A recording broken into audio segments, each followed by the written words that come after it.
지금부터 2019년도 정보컴퓨터 기출문제 해설을 진행해 가겠습니다. 그래서 먼저 전공 A부터 진행해 가겠는데 1번 문제는 교육론에 관련된 문제이기 때문에 2번부터 반영하도록 합니다. 2번에서 보면 시연의 이 알고리즘이 있는데 퀵소트를 변형해는 그런 알고리즘이라고 보시면 되겠죠. 그래서 파티션에 0,5를 수행으로 완료했을 때 반환되는 값하고 리스트 3에 있는 값을 순서로 써라 이런 얘기죠. 자, 그러면 여기서 봐보시게 되면 일단은 배열에서는 초기치가 7, 1, 9, 5, 3, 8 이런 식으로 기억되어 있겠죠. 배열이 지금 리스트에 이 값이 들어 있습니다. 그런 상태에서 여기서 보시면 포 문장이 돌아 나가는데 지금 리스트는 0하고 그 다음에 레프트는 0하고 라이트는 5로 넘어오겠죠. 그래서 현재 포 문장이 돌 때는 레프트 플러스 1이니까 1부터서 5까지 반복 수행합니다. 그리고 K 값은 레프트로 뭡니까? 초기화되어 있죠. 그럼 K 값은 처음에는 0 값이 되겠습니다. 자, 그럼 여기서 이제 비교해 나갈 때 리스트의 J하고 리스트의 피벗 포인트는 현재 0번째가 되겠죠. 0번째 값이 리스트의 피벗 포인트입니다. 그래서 이제 여기서 봐보시면 이제 i가 1이 됐을 때, 아니 j가 1이 됐을 때, j 값이 1이 됐을 때 j의 1하고 피벗 포인트가 지금 0이죠. 리스트의 1하고 0번째를 비교하는 겁니다. 0번째를 비교하는데 현재 리스트의 피벗 포인트 값이 7이고 리스트의 j 값이 지금 1이 됩니다. 조건이 만족되면 k가 1씩 증가하죠. 그럼 여기서 k가 1이 증가했습니다. k가 1이 증가되고 수합을 하는데 이게 J값, 리스트의 J값이 뭐냐면 1이죠. K가 0이었다가 1이니까 리스트 1이죠. 1하고 1을 바꾸니까 자기 자신 1과 1을 바꾸는 개념이기 때문에 이선은 원래의 배열값과 변경되지 않고 그대로 그 값을 유지를 하겠죠. 그 다음에 이제 J가 2가 됐을 때는 그 다음에 이제 9가 되겠죠. 9하고 7을 비교하는 겁니다. 9하고 7을 비교하는데 현재 리스트의 J에 해당하는 게 9가 되고 리스트의 포인트 피벗에는 7이죠. 여기도 커야 되는데 조건을 만족하지 않으니까 현재 if 문장을 수행할 필요 없습니다. 그래서 J가 2일 때는 더 이상 먼저 수합할 필요가 없겠죠. 그럼 이제 J가 3일 때는 이제 5입니다. 5하고 누구를 비교하냐면 7하고를 비교하죠. 5하고 7을 비교하는데 현재 이 조건이 만족이 되죠. 만족이 되니까 K값이 1이 증가합니다. K값은 2가 되죠. 2가 되고서 그럼 여기서 보면 뭡니까? 현재 제2에 해당하는 값이 2에다가 제2에 해당되는 값이 3에다가 그 다음에 K값이 2가 되겠죠. 그래서 바로 위에서 9하고 5값, 9하고 5를 교환시켜서 5, 9가 되겠죠. 그 다음에 J가 4가 됐을 때는 지금 현재 K가 이제 4가 됐을 때죠. K가 4가 됐을 때 이제 K 값이 3으로 되겠죠. 3으로 바뀌면서 그럼 뭡니까?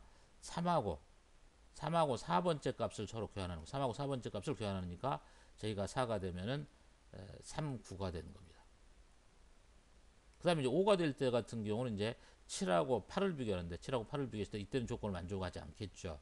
그래서 K 값은 그대로 유지가 됩니다. 마지막으로 수합이 한 번 더 되고 있죠. 수합이 더 되고 있을 때 여기입니다. 이게 이 문장을 주목해서 봐둬야 됩니다. 이제 요걸 착각해서는 안 되죠. 현재 수합에서 다시 이게 한 번 더 비교가 되고 있습니다. 이게. 그래서 레프트하고 리스트의 레프트 값이니까 0이죠. 이 값이 0번째 레프트 값이니까 0번째 값하고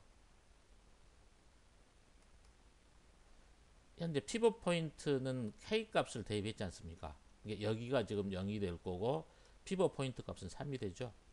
3이 되니까 리스트의 0번째하고 3번째를 교환하셔. 이런 얘기죠. 마지막 한 번 더 넣는 겁니다. 그래서 최종적으로 여기서 보시면 현재 보시면 여기 7하고 3을 교환을 시켜야 되겠죠. 7하고 3을 교환시켜서 최종적으로는 3의 1에 5에 7에 9에 8입니다. 그래서 뭐라고 씁니까? K값 3하고 그 다음에 리스트에 0에 해당되는 값, 리스트 3에 해당되는 값 7이 출력되겠죠. 그래서 2번에서는 3하고 3,7 이렇게 쓰면 되겠죠. 여기에 해답은 3,7이 되겠습니다. 3,7로 여러분들이 유념해서 보실 필요가 있겠죠. 다음은 이제 2번으로 갑니다. 2번에서 같은 경우는 이것은 뭐니까 이진 탐색 트리의 조건에서 보시면 이 성질 세 가지 조건이 이진 탐색 트리에 대한 조건이라고 보시면 되겠죠. 성질 이래서 보면은 아래 왼쪽 서브 트리에 있는 모든 노드의 키값은 아래 키값보다 작다. 왼쪽이죠. 아래 오른쪽 서브 노드는 키값보다 크다. 이런 식으로 지금 정리가 되어 있는 상태가 되겠죠. 그러면 이제 그 조건을 만족하면서 하는 것인데, 그러면 데이터가 10, 20, 30, 40, 50이 주었습니다. 기억과 니은에 들어갈 게 뭐냐? 그렇다면 그럼 이 루트에 와야 될 데이터는 뭘까 얘긴데, 현재 여기 루트에 있는 데이터보다 왼쪽은 전부 다 오른쪽은 큰 것이죠. 그럼 뭐냐면 한 데이터 중에서 왼쪽은 없고 오른쪽에만 다 있는 개념이니까 현재 이 5개의 데이터 중에서 그럼 뭐냐면 루트에 들어갈 값은 이제 10이 되겠죠. 10이 돼야만이 10보다 적은 데이터는 없으니까 그럼 나머지는 전부 다 10보다 크겠죠. 뭐 가장 큰 값은 뭐냐? 가장 큰 값은 여기에 들어옵니다. 가장 큰 값은 오른쪽의 마지막 오른쪽 갔을 때 마지막에 들어오는 게 이게 이제 50이 되겠죠. 여기 50이 다 되겠죠. 그럼 이제 이거하고 이것이 이제 해결된 상태가 되겠죠. 나머지 이제 20하고 30하고 40 이런 얘기입니다. 그러면 여기로 봤을 때 기억 같은 경우는 뭐냐? 기억 같은 경우는 50은 큰 데이터고 나머지 두 개가 데이터가 왼쪽에 있는 상태가 되니까 여기가 40이다 되겠죠? 여기가 40이다 됩니다. 그럼 이제 40이 해결됐으면 20, 30이 남아 있겠죠. 그랬을 때 지금 니은 다음에 오른쪽에 있으니까 여기가 30이 되고 그 다음에 여기가 20이 돼야 되겠죠. 그래서 현재 물어보는 것은 바로 기억하고 니은에서 40, 20을 물었던 그런 내용입니다. 여기서는 이진 탐색 트리에 관한 개념만 가지고서 왼쪽 오른쪽으로 트리를 완성해 나가보면 되겠죠. 자, 그 다음에 이제 4번으로 넘어갔습니다. 4번에서 같은 경우도 이거는 이제 프로세서의 상태 전이도에 관련된 문제가 되겠죠. 프로세서들의 상태 전이도에 관련된 내용이 지금 나번에 돼 있고, 그 다음에 가번 같은 경우는 T의 1부터 T의 2까지 이런 식으로 A, B, C, B, A 이런 식으로 실행해 나간다라고 그림이 되어 있습니다. 그러면 이 조건에서 보시면 이 조건을 먼저 잘 봐야 됩니다. 시점 T의 1에서 프로세서 A하고 B는 준비 상태에 있고 프로세서 C는 블록 상태에 있다. 그럼 처음 상태 T의 1 상태에서는 이렇게 보시면 되겠죠. A하고 B는 여기 준비 상태에 있습니다. A하고 B는 준비 상태에 있고 C가 블록 상태에 있는 상태겠죠. C가 블록 상태에 있겠다. 이런 식으로 보시면 되겠죠. 이 경우를 살펴보시고, 그래서 이제 문제는 그렇습니다. 여기서 작성 방법에서 가의 상황에서 시점 T에서 T의 1부터 T의 2까지 나의 네 가지 상태 전이동, 다시 말하면 A, B, C들은 모두 거친 프로세서 이름과 T의 2에서 블록 상태가 있는 프로세서 이름을 순서대로 써봐라. 이런 얘기죠. 그럼 이때 같은 경우는 프로세서 A하고 프로세서 B하고 프로세서 C가 어떤 과정을 거치는지를 살펴보시면 되겠죠. 그럼 여기서 봅시다. A를 봐봅시다. 우선 이제 A를 먼저 보도록 합니다. A를 보자면 현재 여기서 프로세서가 준비 상태에 있다가 현재 준비 상태에다가 이렇게 하니까 수행하고 있는 상태니까 현재 이 상태를 거쳐서 여기서 이제 수행을 하고 있겠죠. 그러다가 입출력 요청이 오면은 현재 얘는 뭡니까? 다시 블록 상태로 넘어가고 이제 B라는 프로그램이 이제 차지하고 있겠죠. 그래서 이제 이때는 A는 할당을 하고 블록을 이제 요청을 했던, 그래서 이제 블록 상태가 된 거죠. 그런 상태에서 B에서 보면 A의 입출력 완료가 됐다는 얘기는 여기가 되겠죠. 그 다음에 뭐냐면 A입니다. 여기서 A가 다시 뭡니까? CPU를 할당 받아가지고 실행하다가 T의 이 시점에서 선점당했죠. 이렇게 선점을 당했죠. 그럼 A라는 프로세서는 그러면 바로 CPU 할당이랄지 선점이랄지 입출력 요청이나 완료 상태 이 네 가지 상태를 다 수행하고 있는 상태가 되겠죠. 그래서 여기서 봐보시면 이 네 가지를 모두 거친 프로세서는 프로세서 A가 네 가지 상태를 다 거친 경우죠. 프로세서 B를 한번 봅시다. 프로세서 B를. 프로세서 B와 같은 경우는 여기서 CPU를 할당받아서 여기서 이제 뭡니까? CPU를 실행하다가 그 다음에 선점당했죠. 여기서 선점 나오니까 여기서 선점을 당했겠죠. 그러다가 다시 이제 CPU를 또 차지해서 처리하고 있다가 입출력이 완료가 됐죠. 입출력이 완료가 돼서 블록 상태에 있겠죠. 그리고 블록 상태에 있는 상태니까 결론은 현재 블록 상태에 있는 프로세서는 B가 지금 계속 블록 상태에 있겠죠. 그 다음에 이제 더 이상 T2까지에서는 입출력 완료는 행하지 않고 있죠. 그래서 프로세서 A 같은 경우는 A하고 B하고 C만 수행하고 여기 입출력 완료는 이건 수행하지 않고 있는 상태가 되겠죠. C를 한번 살펴봅시다. C를 한번 그러기 전에 여기서 이제 그렇죠. 지금 현재 T에서 블록 상태가 되는 프로세스 이름 뭐냐? 아까 방금 전에 그랬던 것처럼 현재 블록 상태에 있고 입출력 완료는 안 된 상태였겠죠. 그래서 T의 2까지에서 블록 상태에 있는 것은 B가 되겠죠. C 같은 경우는 뭐냐면 A, B, D입니다. A, B, D니까 어떤 거냐면 블록 상태에 있다가 지금 현재 내가 아까 보면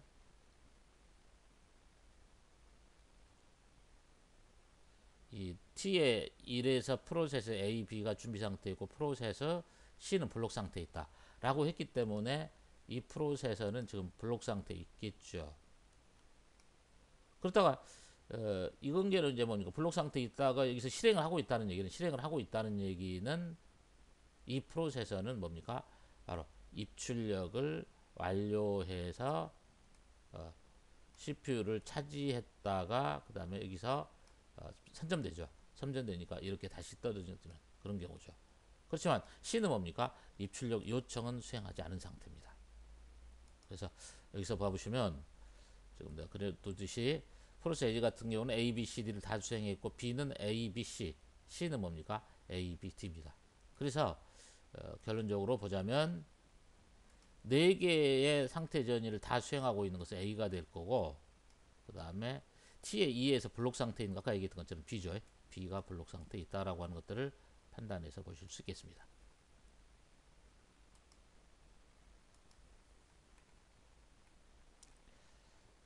다음으로 이제 5번 문제로 갑니다. 5번 문제 같은 경우는 대단히 단순했던 문제가 되겠죠. 그래서 이제 데이터베이스에서는 제가 모의고사 등에서도 올해 같은 경우는 SQL에서 문제가 나오지 않을까라고 이렇게 강조를 해드렸죠. 그래서 SQL에 관련된 문제가 한 문제가 나온 게 아니라 2문제씩이나 나왔던 그런 내용입니다. 그래서 학사관리 데이터베이스 릴레이션이 관한 나는 가로부터 과목 그죠? 과목 번호 534-305를 수강하지 않은 학생의 학생 번호와 이름을 검색하는 SQL 문이다. 이렇게 하겠죠. 5345를 수강하지 않은 학생이라고 했던 거죠. 자, 그러면 밑으로 가서 봅시다. 그래서 이제 여기 가서 보면 지금 5345니까 5345에 해당하는 것은 학번은 지금 뭐가 되냐면 5345니까 여기죠. 이게 학번이 여기하고 여기 두 개가 있네요. 534에 305에 해당하는 학생이 지금 뭡니까? 이게 5345에 해당하는 학생이 지금 뭡니까? 140-103하고 152-126 이 두 학생이겠죠. 두 학생만이 지금 뭡니까? 이 과목을 수강하고 있는 그런 상태였습니다. 수강하지 않는 사람이 누구냐? 그러면 두 사람.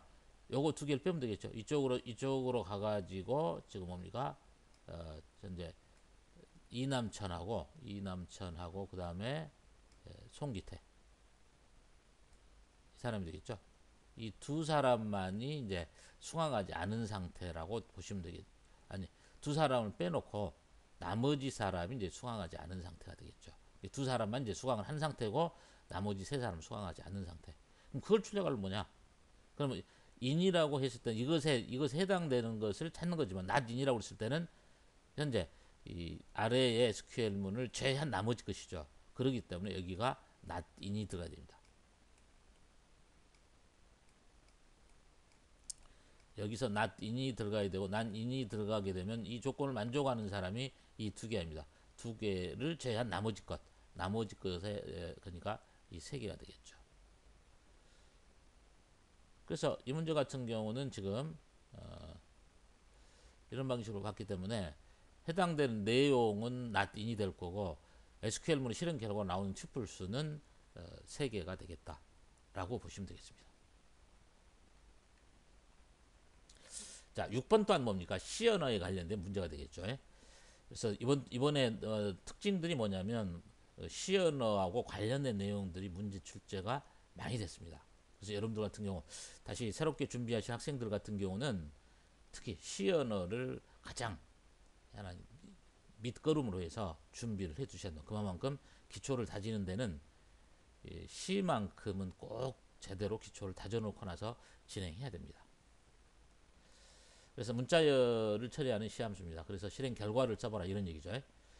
그럼 여기서 봐보시면 strchr이라고 하는 것과 그 다음에 rstrch 그러면 이제 이 strch라고 하는 것 요것이 어떤 내용이고 그 다음에 rchr이 어떤 내용에 해당되는가 이걸 보면 되는데 그러면 이제 str에 들어있는 것이 university라고 하는 것이죠. 배열 안에 university라고 하는 것이 들어가 있겠죠. 이렇게 10개 문자가 들어가 있겠습니다. 그러면 여기서는 뭐냐면 strch라고 해서 str이라고 컴마하고 서 i라고 그랬습니다. i라고 그러면 여기서 스트링 문자가 이 문자가 전체가 다 주어지겠죠. 이게 이제 스트링 문자가 되는 겁니다. 문자가 주어질 때 현재 그 뭡니까? 매개 변수로 넘어온 게 지금 CHR이 i라고 하는 문자가 넘어오겠죠. i라는 문자가 넘어와서 if 문장에서 두 개를 비교하는 겁니다. 두 개를 비교를 하는데 서로 같으면 리턴하지만 서로 같지 않으면 str이나 i인덱스 값을 일씩 증가하라 이 말이죠.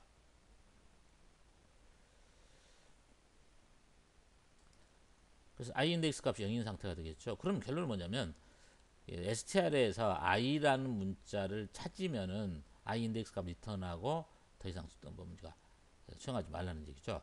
그런 상태니까 이때 같은 경우는 여기서부터서 str 하고서 이러고 찾을 때 같은 경우는 여기서 이제 i라는 문자에 해당되는 것을 앞에서부터 찾아 나가는 거죠. 이렇게 앞에서부터 i에 해당되는 문자를 찾아서 여기서 중진해서 리턴하겠죠. 그래서 여기에서 이제 2라는 값을 리턴하는 겁니다. 반대로 이제 rstr이라고 하는 것 자체는 뭐냐면 여기 개념은 여기서 요 개념 같은 경우는 i인덱스 값이 제일 끝으로 가는 겁니다. 처음엔 i인덱스 값이 여기에 있겠죠. i인덱스 값이 여기에 있다가 현재 감소시키니까 9가 되겠죠. 그래서 9부터서 해서 또다시 이제 서로 비교를 해 나갑니다. 비교를 해 나가는데 이제 배열이 이제 하나씩 증가를 해 나갈 거입니다. 배열이 하나씩 증가해 나가다가 서로 i 같은 게 뭐냐면 여기 있겠죠. 그래서 바로 여기서는 2를 리턴해주고 여기서는 7을 리턴해서 여기에 2하고 7 그래서 2, 7이 맞는 얘기입니다. 근데 이 같은 경우에서 여러분들 답안지에 써넣으실 때 2,7이랄지 이러면 안 되겠죠. 분명히 뭡니까? 퍼센트가 있으니까 2, 7이라 되겠습니다. 약간의 스페이스가 있는 경우는 그건 뭐 상관없이라고 생각합니다. 답은 2, 7이 맞습니다. 7번 문제 같은 경우는 지금 현재 플립플롭에서 나왔죠. 순서 논리 회로에서 나왔는데 지금 여기서 이 회로도가 주어져 있고 특성표가 있습니다. 그리고서 이제 여기에서 이제 값을 써봐라 이죠. 그럴 때는 이제 문제는 뭐냐면 이 SD 플립플롭으로부터 한번 뭐 여기표 같은 것들은 이제 구할 필요가 없지만 참고적으로 한번 구해 보자면 여기서는 여기표에 관련된 것들은 참고적으로 한번 보도록 그렇게 하겠습니다.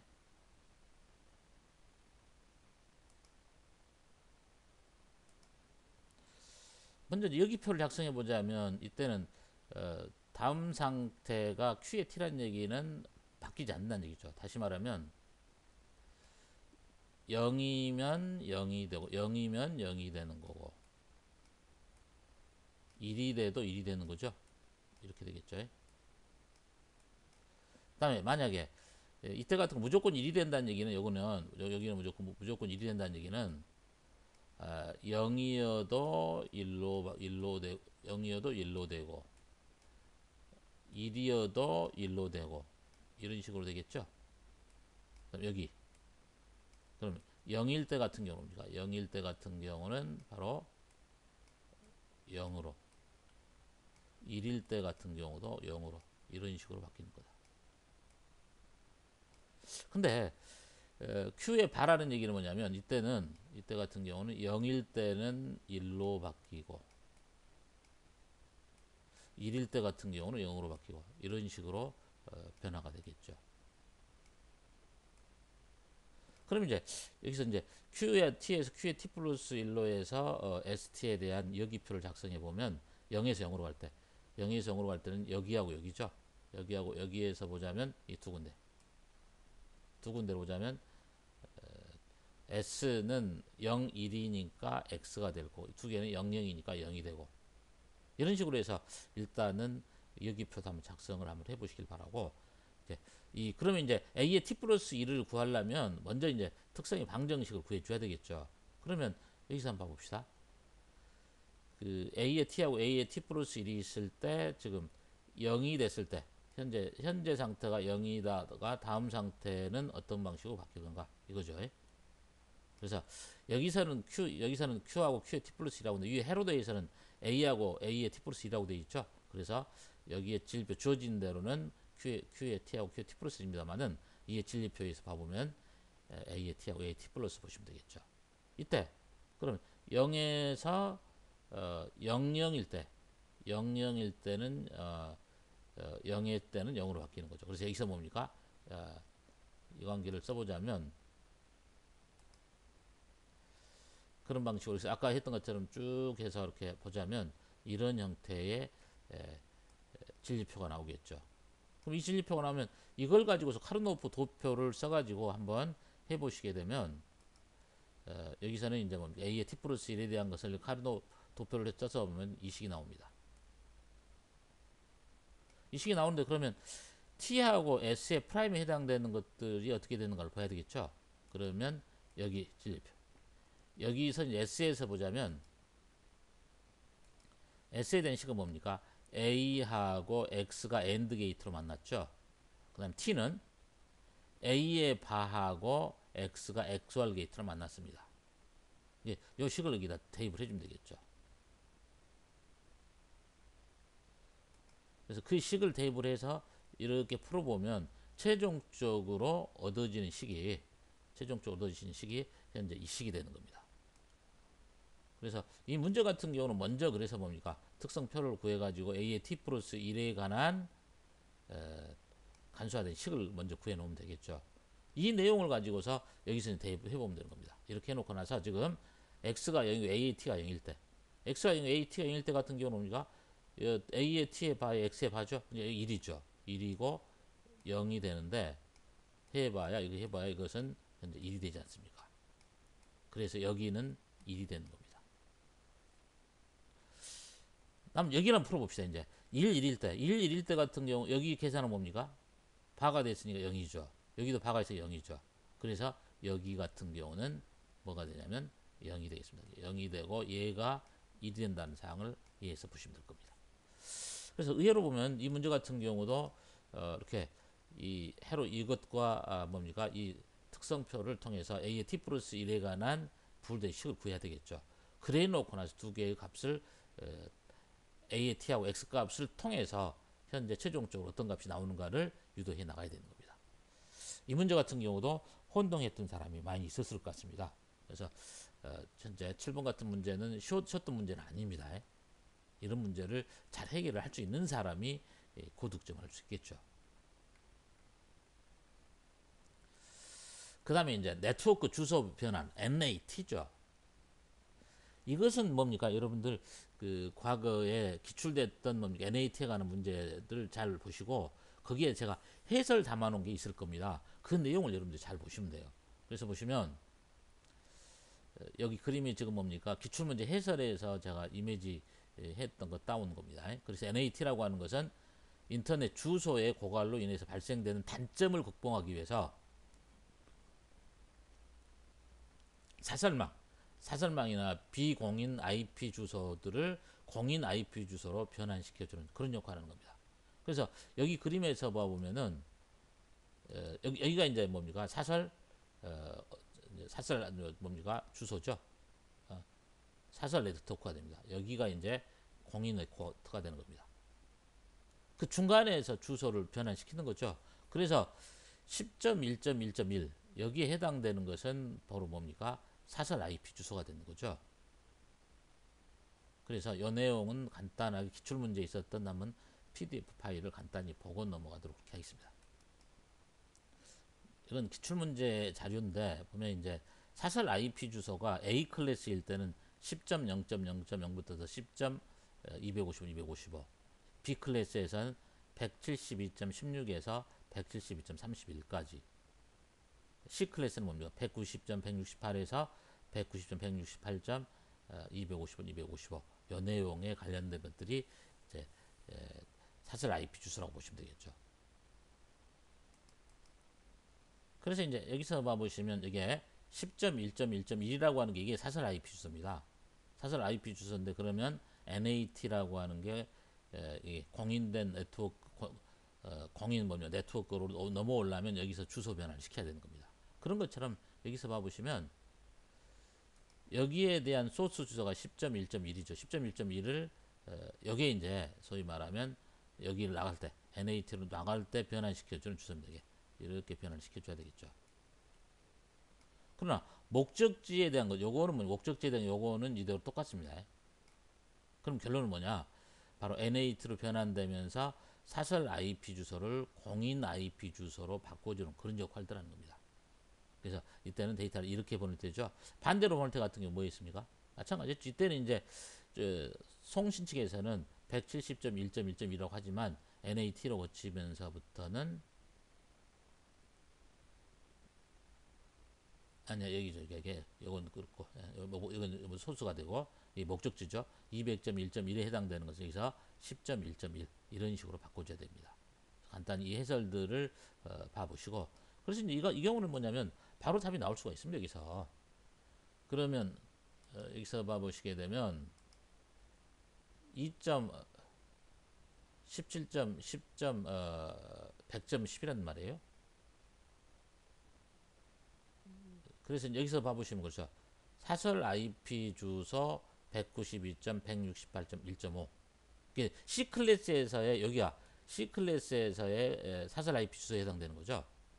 그 다음에 이제 목적지는 뭡니까? 2.17점 100점 10 여기 목적지죠. 목적 주소가 되겠죠. 그러면 여기 가서 이제 이런 식으로 변환할 때 지금 현재 목적지 주소는 똑같아야 되겠죠. 목적지 주소는 현재 주소와 똑같이 일치를 해야 됩니다. 일치하니까 이제 그대로 들어가면 되겠죠. 그러나 소스 주소는 이 소스 주소에 해당하는 것은 뭐가 되냐면 이때 주소는 사설 IP 주소가 되기 때문에 그걸 공인 IP 주소로 바꿔주는 그런 역할을 하겠죠. 그게 뭐냐면 조건에서 보면 NAT에서 보면 이게 요 주소가 바로 사설에서 공인된 네트워크 주소로 나올 때 현재 192.168.1.5는 현재 이 주소로 바뀌게 되는 겁니다. 그래서 기억에 해당되는 것은 이 목적지 주소를 그대로 써주면 되는 거고 기억에 해당되는 것은 니은에 해당되는 것은 여기 현재 라우터로 바꿔 나와서 이제 공인된 네트워크 주소로 나올 때 이 주소로 써주면 되겠죠. 그래서 기억방 같은 경우는 잘못됐습니다. 여기 목적지 주소가 지금 뭡니까? 여기 저기 잘못한 거예요. 목적지 주소가 여기가 되겠고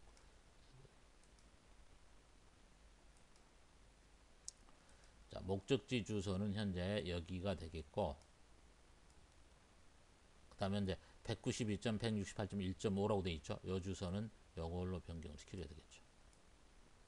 그래서 문제 지문은 길지만 아주 간단한 내용입니다. 그거는 간단한 내용이고, 그 기출문제 해설집을 한번 봐보시면 요 아까 설명했던 내용들 나와 있을 겁니다. 그런 것만 참조해도 가능한 내용이죠.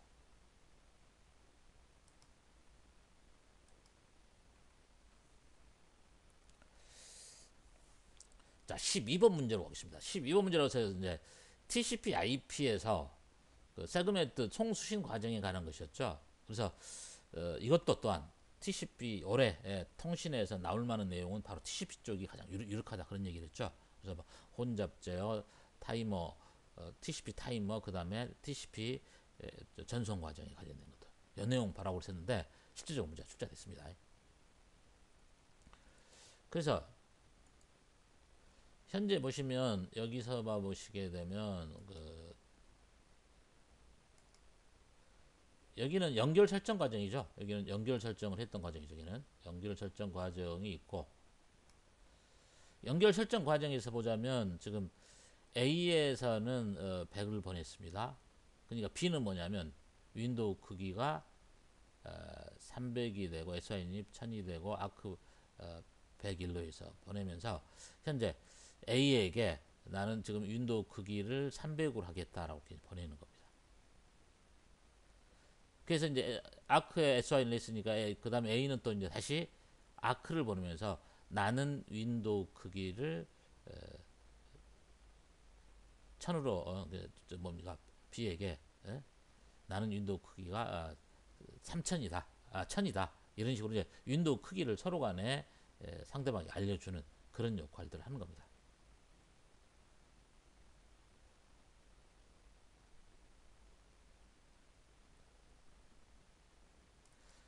그래서 이 설정 과정에서 이렇게 보시면 되겠죠.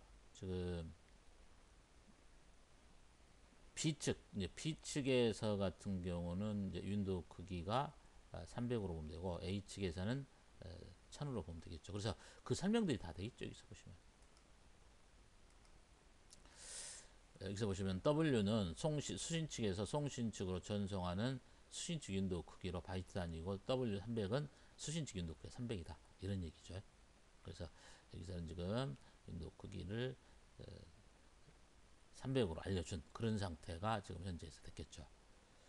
그리고 뭐냐, 송신축 윈도우 크기는 혼잡제를 위해 혼잡 윈도우 크기하고 수신축 윈도우 크기로부터 수신한 윈도우 크기 W를 이용하여 결정한다. 그런 얘기인데 여기는 여러분들이 보셔야 됩니다. 결정을 할 때 여러분 방법이죠.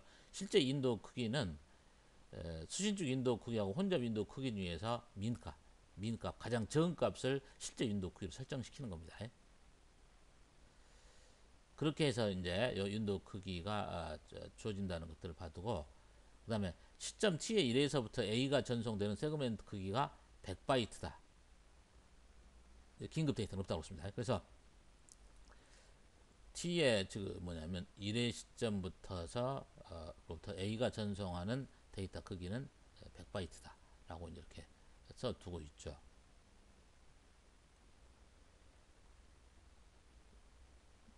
그 다음에 현재 이 문제는 마지막에 설명하겠습니다. 그래서 1번에서 시점 T의 2에서 기억에 들어갈 B의 수신축 윈도우 크기 W를 한번 써봐라 이런 얘기죠.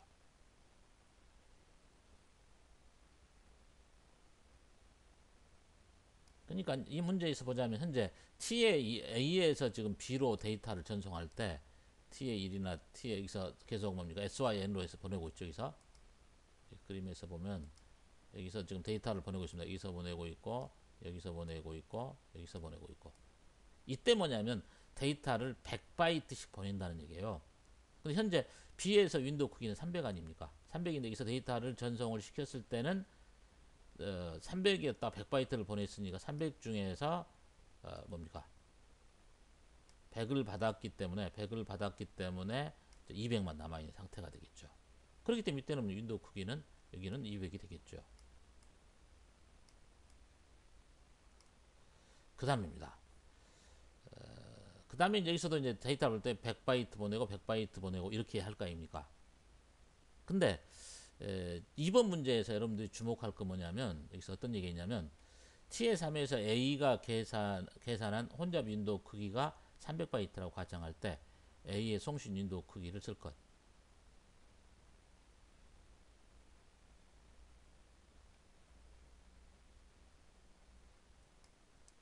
그럼 이제 그 2번 같은 경우에서 특히 주목할 것은 요 사항을 알아야 됩니다. 실제 윈도우 크기. 실제 윈도우 크기는 RWND는 수신축 윈도우 크기하고 혼잡 윈도우 크기죠. 그래서 여기서 혼잡 윈도우 크기 이게 이 값이 지금 계산해서 보시자면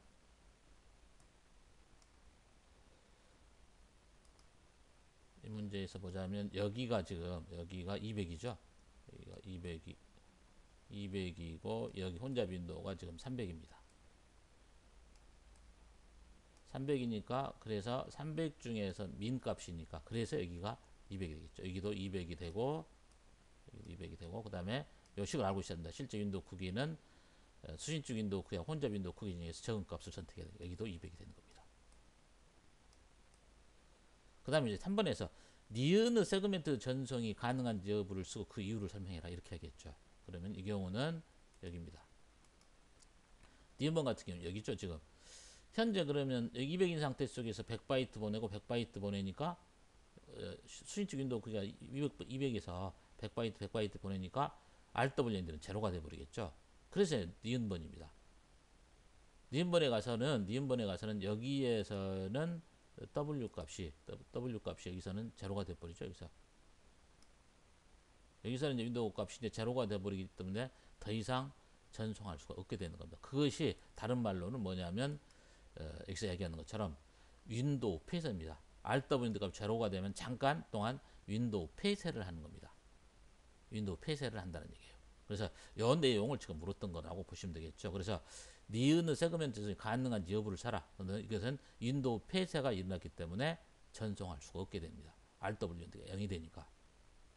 그 다음에 이 내용도 여러분들이 주목하셔야 됩니다. 여기서 보시면. 그래서 이 내용 중에서 윈도우 뭡니까? 탐침이라고 나오죠. 윈도우 탐침 세그멘트는 없다고 생각한다. 라는 얘기는 뭐냐면 교보문 5판 책에도 보면 설명이 되어 있습니다. 그래서 윈도우 폐쇄가 일어나서 RWD가 0이 되지만 송신 측에서는 한 바이트의 세그멘트까지는 보낼 수가 있어요. 한 바이트 세그멘트까지 보낼 수가 있다는 얘기는 뭐냐면 수신 측에서 지금 받은 제대로 동작을 하고 있는지를 테스트해 보기 위해서 1바이트 크기의 세그멘트를 전송할 수가 있어요. 그 내용을 윈도우 탐침이라고 합니다. 그래서 이 조건에서 뭐냐면 이것 때문에 이 조건 때문에 윈도우 탐침이라는 건 없다. 다시 말하면 RWND가 제로임에도 불구하고 1바이트 크기의 세그멘트는 전송할 수 있는데 그것이 없는 걸로 가정한다. 이런 얘기죠. 그래서 이 말을 썼던 이유가 그런 얘기예요. 여기서 여러분들이 보면 윈도우 뭡니까? 여기서 윈도우 탐침이라는 개념을 썼던 게 이게 제로가 돼버리죠. 제로가 된다 하더라도 윈도우 탐침에 의해서 1바이트 세그멘트를 보낼 수가 있어요. 그래서 윈도우 폐쇄 이야기를 했기 때문에 니은번은 바로 윈도우 폐쇄가 일어났기 때문에 더 이상 전송할 수가 없는 겁니다. 그래서 전송할 수 없다 얘기고 요거는 그 이유를 서술하라 그러면 바로 뭡니까? 윈도우 폐쇄가 발생했기 때문에 라는 표현들을 써주는 게 가장 정확한 표현이 되리라고 생각합니다. 그래서 바로 윈도우 폐쇄 라는 표현을 쓰거나 RWND 값이 제로이기 때문에 더 이상 보낼 수 없다. 이런 형태로 설명을 해줘야 정확한 표현이 되겠죠.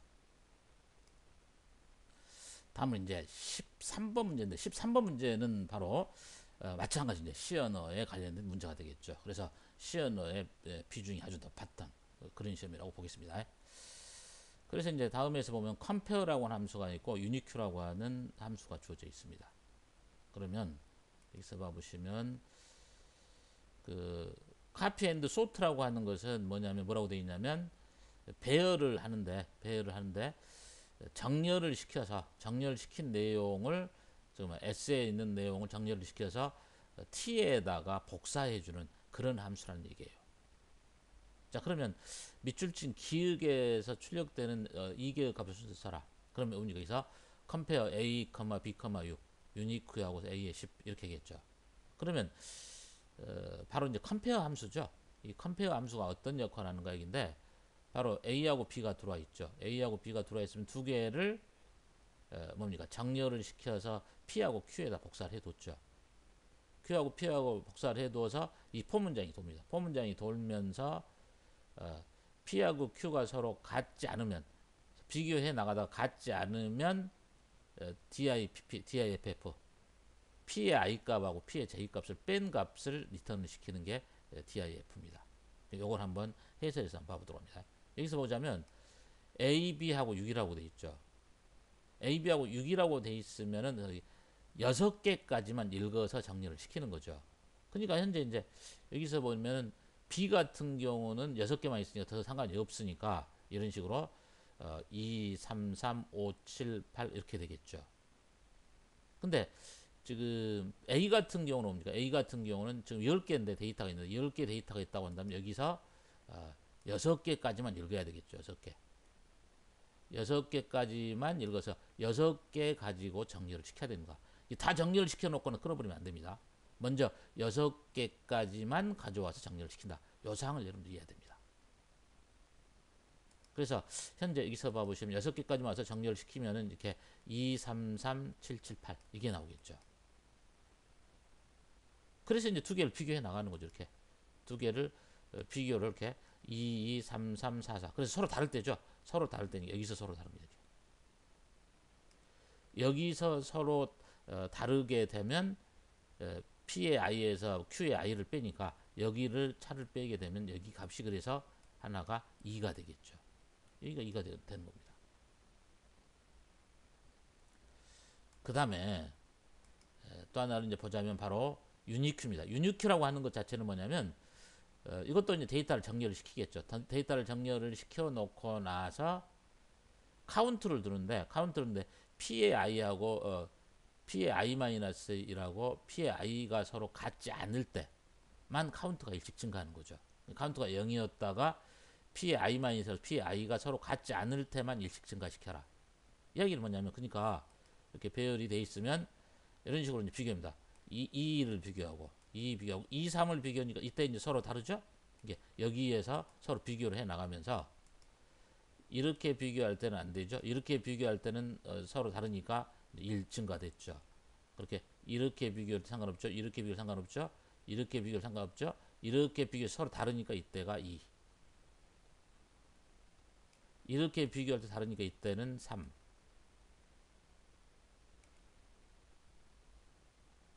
현재 지금 1 하고서 그다음에 2, 3 잠깐만요.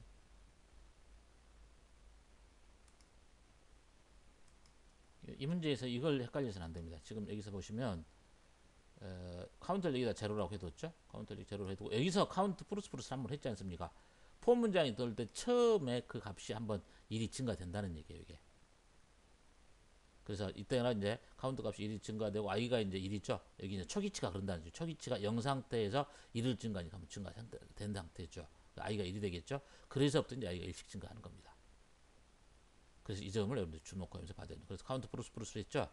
그러면은 이것을 수행할 때는 뭐냐면 바로 이렇게 되겠습니다. 아까 다시 보자면 카운트 값은 이미 여기서 1 상태가 되겠죠. 1 상태가 돼서 이렇게 다르니까 여기서 2. 여기서 이렇게 다르니까 3. 이렇게 다르니까 4. 여기서 이렇게 달라지니까 5.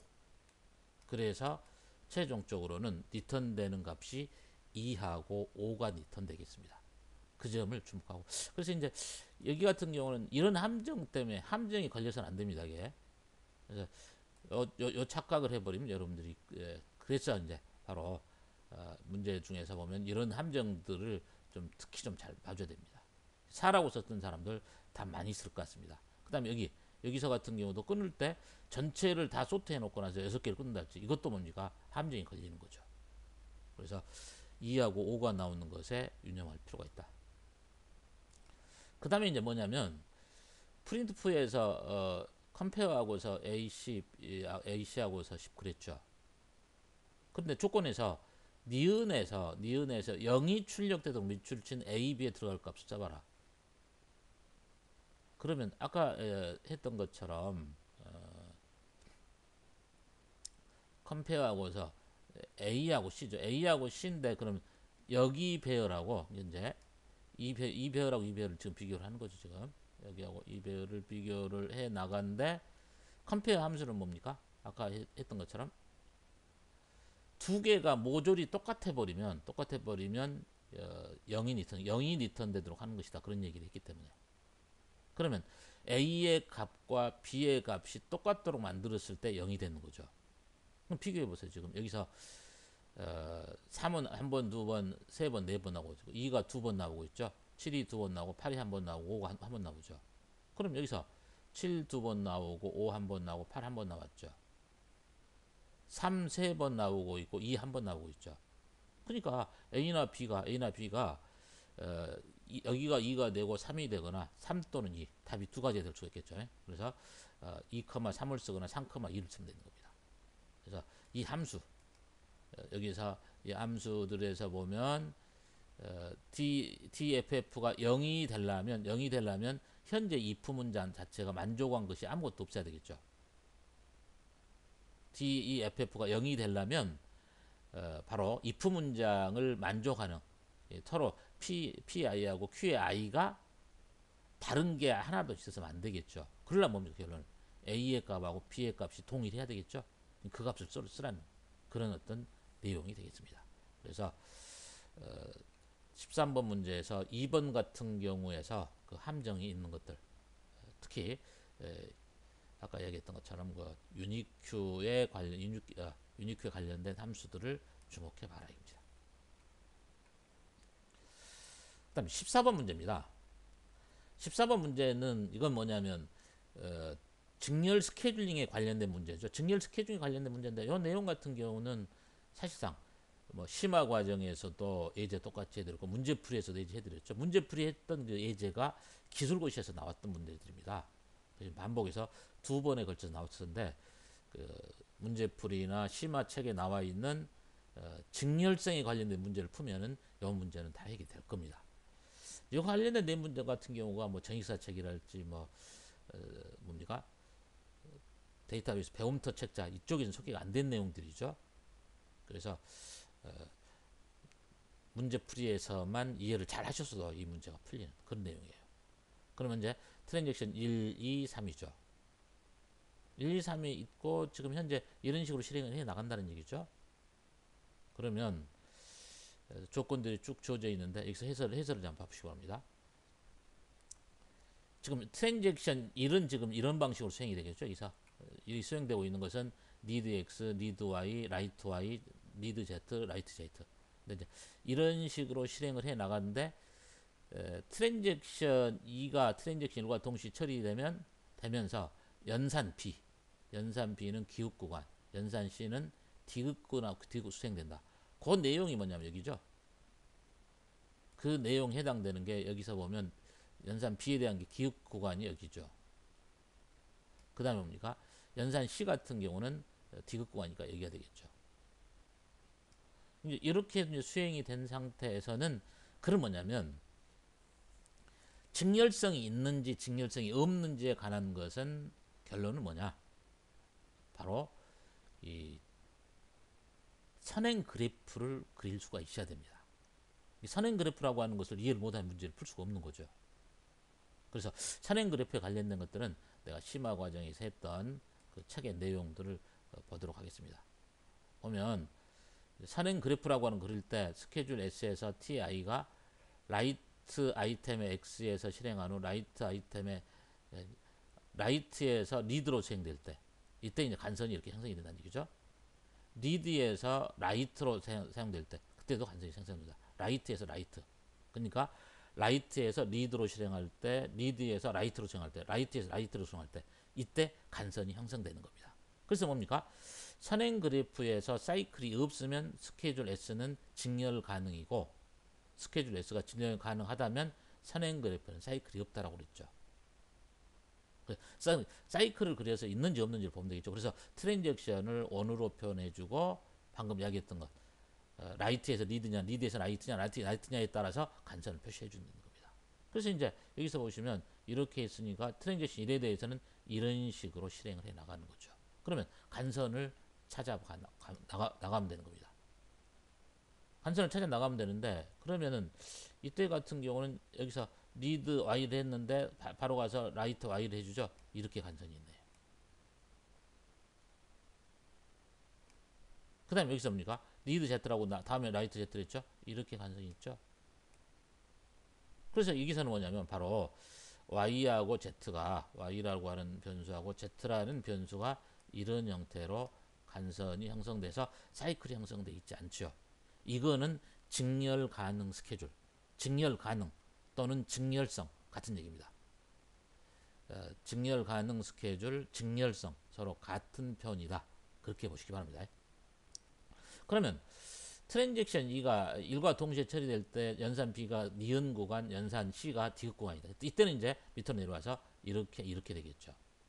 그럼 이때는 뭐냐면 바로 이렇게 간선이 있죠. 그 다음에 이렇게 간선이 있죠. 트랜잭션 1에서 할 때는 Y죠. 이렇게 Y라는 간선이 있죠. 여기서 이쪽으로 할 때는 Z라는 간선이 있게 되는 거죠. 이건 하나의 이런 식으로 사이클이 형성이 되지 않습니까? 사이클이 형성되니까 이것은 비직렬, 직렬 불가능, 비직렬 가능 스케줄 또는 비직렬성 이렇게 얘기하는 겁니다. 3번 같은 경우죠. 3번 같은 경우에서는 트랜잭션 3이 동시 수행될 때 F가 디귿 구간이가 이죠. 이 구간에 수행될 때 직렬 가능한 T의 얼과 T의 3에 대한 스케줄이 존재하는지 여부 그 이유를 써라 이런 얘기죠. 그러면 지금 현재 여기서 보면은 해야 될 게 이제 리드 Z하고 리드 X하고 리드 Z입니까? 리드 X는 이제 의미가 없습니다. 여기서 리드 X는 반대쪽에서 뭡니까? X라는 라이트라는 연산을 수행하고 있지 않기 때문에 여기서 리드 X를 따지는 것은 의미가 없습니다. 그럼 리드 Z죠. 리드 Z라고 하는 건데 그러면 이제 현재 리드 Y가 여기에 들어가 있는 상태이기 때문에 리드 Z는 위쪽에서 실행해야 될 거 아닙니까? 이거.